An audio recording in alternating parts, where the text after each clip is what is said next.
The Simpsons has roasted everyone. Okay, son, give him the glue.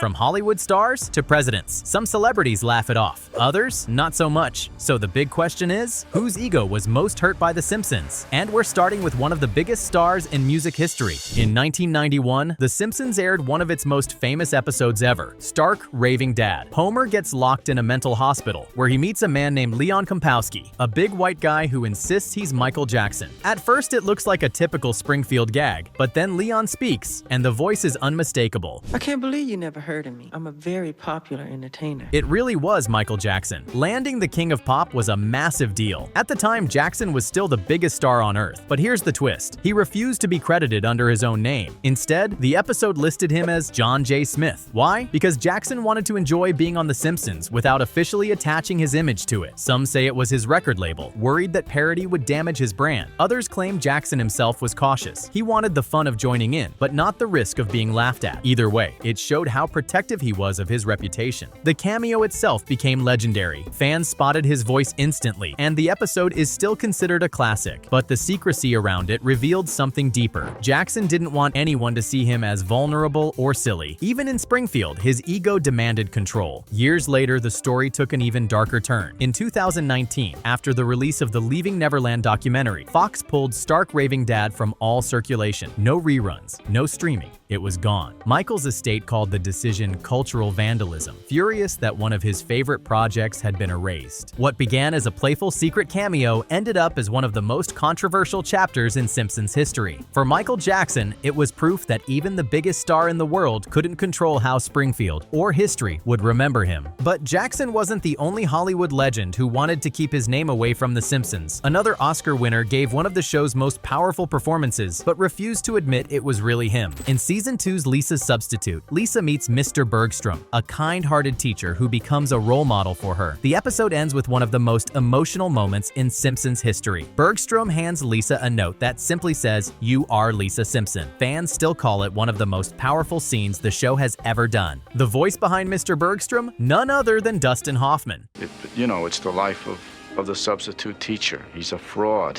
At the time, Hoffman was already an Oscar-winning actor with classics like The Graduate and Rain Man under his belt. Having him on The Simpsons was a huge achievement. But if you look at the credits, his name isn't there. Instead, the role is credited to Sam Eddick. That's because Hoffman refused to put his real name on the episode. Why? Reports suggest he didn't want his serious acting career tied to a cartoon sitcom. Back in the early 90s, animation wasn't seen as prestigious. For Hoffman, appearing in a primetime cartoon might have looked like a step down. The irony is brutal. His performance became one of the most beloved guest spots in the show's history. Instead of being mocked, he was praised. Instead of hurting his image, the role could have shown he had range and humor. But Hoffman's ego wouldn't let him claim it. The Simpsons writers never forgot. On DVD commentaries, they joke about his decision to hide behind a fake name. In trying to protect his reputation, Hoffman came off looking more insecure than if he just embraced it. To this day, many fans don't even realize Mr. Bergstrom was voiced by Dustin Hoffman. By shielding himself, he erased himself from one of the most heartfelt chapters of Simpsons history. And if Hoffman thought a cartoon was beneath him, imagine how a US president felt when The Simpsons openly mocked not just him, but his entire vision for American families. By the early 90s, The Simpsons wasn't just a cartoon. It was a cultural phenomenon. Kids were wearing Bart Simpson t-shirts to school. Parents were complaining it set a bad example. And conservative politicians? They hated it. The loudest critic of all, President George H.W. Bush. In 1992, during his re-election campaign, Bush gave a speech where he said he wanted American families to be a lot more like the Waltons and a lot less like the Simpsons. To make American families a lot more like the Waltons and a lot less like the Simpsons. That one line instantly created a feud between the most powerful man in the world and a cartoon family from Springfield. The Simpsons writers wasted no time firing back. In a TV promo that same year, Bart looked right at the camera and said, "Hey, we're just like the Waltons. We're praying for an end to the Depression too." Hey, we're just like the Waltons. We're praying for an end to the Depression too. In one joke, they turned Bush's insult into proof that the Simpsons were just as American as anyone else, and just as frustrated with the economy. But the feud didn't stop there. Barbara Bush, the First Lady, also piled on, calling The Simpsons the dumbest thing I had ever seen. Instead of ignoring her, the writers responded in the most Springfield way possible. They sent her a letter written in Marge Simpson's voice. In it, Marge politely defended her family, saying she was hurt by the remark but respected the First Lady's opinion. To her credit, Barbara actually wrote back, apologizing and admitting she'd been too harsh. Still, the feud had already become part of Simpsons lore. In a later episode, the Bushes literally move in across the street from The Simpsons. What follows is an all-out suburban war, with Homer and Bart clashing against George and Barbara in a parody of their real-life rivalry. The message was clear: not even the White House was safe from Springfield. For President Bush, the feud was supposed to be a quick jab at pop culture. Instead, it spiraled into one of the most famous battles between politics and entertainment, and in the end, history remembers him as the president who picked a fight with a cartoon and lost. But if a president couldn't escape Springfield's ridicule, imagine how it felt for rock legends like the Beatles, stars worshipped by millions, suddenly turned into punchlines. Few bands in history have been treated with the same reverence as the Beatles. For decades, they've been hailed as musical gods, untouchable icons whose legacy is bigger than rock itself. But in Springfield, they were just another target. The biggest moment came in 1995, when Paul McCartney himself appeared in the episode Lisa the Vegetarian. It seemed like a dream cameo. Lisa, struggling with her new diet, meets Paul and Linda McCartney, who encourage her to stick with vegetarianism. But behind the scenes, McCartney had one unusual demand. If he appeared on The Simpsons, Lisa had to stay vegetarian forever. Not just for that episode, forever. It was one of the rare times a guest star directly influenced the show's canon. The writers agreed, though they later admitted it boxed them in creatively. Lisa's vegetarianism became a permanent part of her character, not because the writers planned it, but because Paul McCartney insisted on it. For fans, it was a cool bit of trivia, but for the writers, it was an ego move, a rock legend shaping their show to fit his personal beliefs. And that wasn't the only time the Beatles were skewered. In one episode, Ringo Starr is shown still answering fan mail from the 1960s, decades behind schedule. Another gag portrayed John Lennon's eccentric side, while others mocked the band's psychedelic experiments. To fans, these jokes were harmless tributes, but they chipped away at the godlike image the Beatles had carefully built. McCartney himself also proved how sensitive he could be. In interviews, he corrected details from his Simpsons cameo, like the writer's portrayal of him hiding messages in his music. It wasn't enough that he'd been immortalized in Springfield. He wanted it done exactly right. For the Beatles, Springfield's humor stripped away the myth and treated them like everyone else, flawed, quirky, and a little ridiculous. For McCartney, it was a reminder that in Springfield, even the most beloved musician in the world couldn't escape being mocked. And while McCartney flexed his influence on the show, another superstar's family took a different route. When Michael Jackson's legacy was touched, his relatives didn't laugh, they fought back. Michael Jackson's appearance in Stark Raving Dad was legendary, but the story didn't end with him. Decades later, it turned into a family feud with The Simpsons itself. For years, fans cherished the episode as one of the most iconic guest spots in Simpsons history. But in 2019, everything changed. Following the release of the documentary Leaving Neverland, Fox made a bold decision. They pulled Stark Raving Dad from circulation. It disappeared from streaming platforms, reruns, and official collections. Suddenly, one of the show's most famous episodes was treated like it had never existed. The Jackson family was furious. His estate called the move cultural vandalism. To them, the episode wasn't just a cameo. It was a piece of Michael's legacy. Friends close to him said he loved showing the episode to people, proud of the humor and the music he contributed. Erasing it felt like erasing part of his creative life outside of music. Janet Jackson and others reportedly felt the same way. Fox wasn't protecting fans, it was protecting itself. To them, it looked like the network was distancing itself from controversy by pretending the episode never existed. Fans too were divided. Some believed it was the right call, given the serious allegations. Others argued that removing the episode punished The Simpsons itself and erased a cultural artifact that meant something to millions of viewers. For the Jacksons, this wasn't just about a cartoon. It was about control of Michael's image, even after his death. By pulling the episode, Fox showed that The Simpsons had the power to rewrite history, something no celebrity family could stop. And that stunk, because in the end, the Jackson family's outrage proved that even a show built on jokes could leave scars that last for generations. But while the Jacksons were furious about being erased, another Hollywood name had a different problem. James Woods actually joined in on the fun, until the jokes stopped being funny. Some celebrities avoid The Simpsons, others embrace it, and then there's James Woods, an actor who did both. When Woods first appeared on The Simpsons, he seemed like the perfect guest star. Known for his sharp, intense acting style and even sharper tongue, he was no stranger to controversy in Hollywood. So when the writers pitched him playing a chaotic, exaggerated version of himself, Woods agreed. His cameo was classic Springfield satire, an over-the-top celebrity who didn't just laugh at the joke, he was the joke. Fans loved it, and for a while, Woods appeared to enjoy the ride. Like other stars who played themselves, he looked like he could take a punchline. But things changed. Over time, Woods became more politically outspoken, often clashing with Hollywood's cultural leanings. As his public image shifted, his relationship with satire soured. Shows like The Simpsons, which once seemed like playful ribbing, started to feel like mean-spirited attacks. Reports suggest Woods wasn't thrilled about being remembered as a Springfield punchline, and unlike someone like Leonard Nimoy, who happily embraced his Simpsons cameos, Woods began to distance himself. His appearances faded, his jokes dried up, and eventually, he became another Hollywood figure on the outside looking in. The irony? By pulling away, Woods gave even more weight to the idea that Springfield had bruised his ego. What started as a fun cameo turned into a reminder that The Simpsons never forgets, and once you've been parodied, that version of you sticks forever. It was another example of the double-edged sword of Springfield. You can laugh at yourself, but the moment you stop, the world notices. And while Woods slowly distanced himself, another celebrity ego took a hit in a much more direct way. A superstar reduced from idol to punchline in less than 30 seconds. By 2013, Justin Bieber was one of the biggest stars on the planet. His songs topped the charts, his concerts sold out in minutes, and his fans, the Beliebers, were some of the most dedicated in pop culture. Bieber wasn't just a singer, he was a phenomenon. So when word spread that Bieber would appear on The Simpsons, people expected something big, maybe a full guest role, maybe a musical number, or at least a fun cameo that played into his superstar status. Instead, what he got was one of the quickest, most brutal roasts in the show's history. In the episode The Fabulous Faker Boy, Bieber tries to sneak into a children's talent show. He leans into the judges' table, hoping to sign up and compete, but before he can even get on stage, he's rejected. Why? Because he's too old. First of all, you're over 10 years old. Second, you're clearly Justin Bieber. That's another 25 bucks we'll never see. Gosh!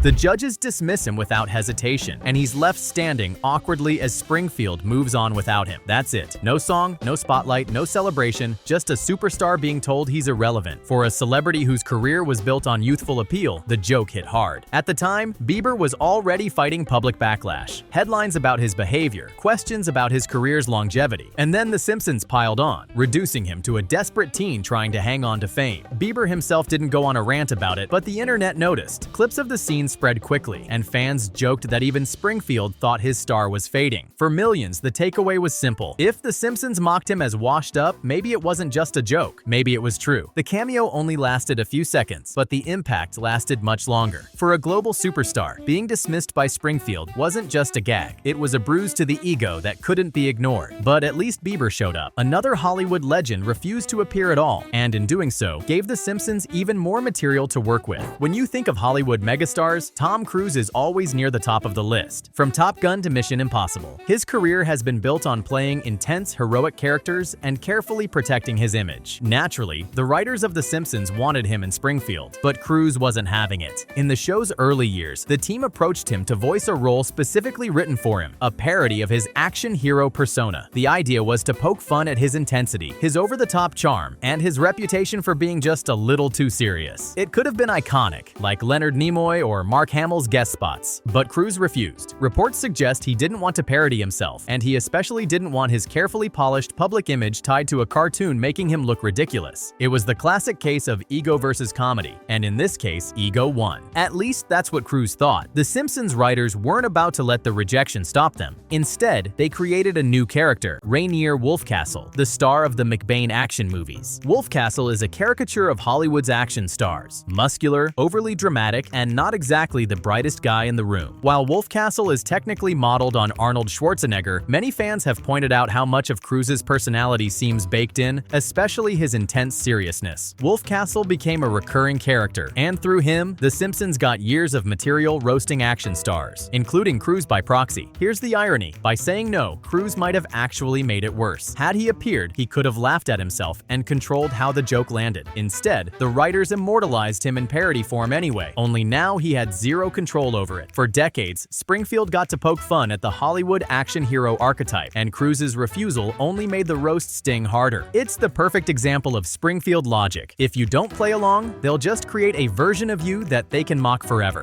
But if Cruz dodged the yellow spotlight, one of today's biggest music stars jumped right into it and ended up facing memes, backlash, and even whispers of legal threats. By 2022, Billie Eilish wasn't just a pop star, she was a global phenomenon. With multiple Grammys, a James Bond theme song, and a devoted Gen Z fanbase, she was the kind of artist who seemed untouchable. So when Disney Plus announced a new Simpsons short titled When Billie Met Lisa, it looked like a perfect match. The premise was simple. Lisa plays her saxophone alone until Billie and her brother Phineas hear her and invite her to jam. On paper, it was a wholesome crossover. A musical prodigy meets a modern music icon. What could go wrong? Plenty, as it turned out. The short premiered, and instead of applause, Billie's Simpsons cameo sparked criticism. Not for the story, but for the way she looked. The animators had reimagined her in Springfield's iconic style. Oversized eyes, simplified features, exaggerated expressions. For fans used to Billie's carefully curated image, the cartoon version didn't land. Social media exploded with memes mocking her design. Some called it unflattering. Others said it turned her into a joke. What was supposed to be a tribute turned into meme fodder. Instead of celebrating the crossover, much of the conversation focused on how weird Billie looked in Simpsons form. And for an artist whose image is a major part of her brand, that stung. Rumors quickly spread that Billie's team wasn't thrilled. Whispers of lawsuit talk circulated online, with some claiming her management even considered legal action over how she was portrayed. Nothing official ever happened, but the fact that those rumors existed at all showed how bruised the ego behind the scenes might have been. Billie herself stayed quiet publicly. She didn't mock the short, nor did she embrace it. But silence in this case spoke volumes. The internet's reaction had turned what should have been a cool cultural crossover into an embarrassing meme storm. For Billie, the sting wasn't in the script, it was in the backlash. Being parodied by The Simpsons was one thing. Being mocked by millions of people online afterward was something else entirely. Springfield had made its point once again. No matter how modern, powerful, or carefully managed your brand is, the yellow spotlight can still make you look ridiculous. And that's just a glimpse of how The Simpsons has bruised the biggest egos in the world. If you enjoyed this breakdown, make sure to like the video, subscribe to the channel, and hit the bell so you don't miss future deep dives into Springfield's wildest moments. And let me know in the comments, which celebrity do you think took it the hardest?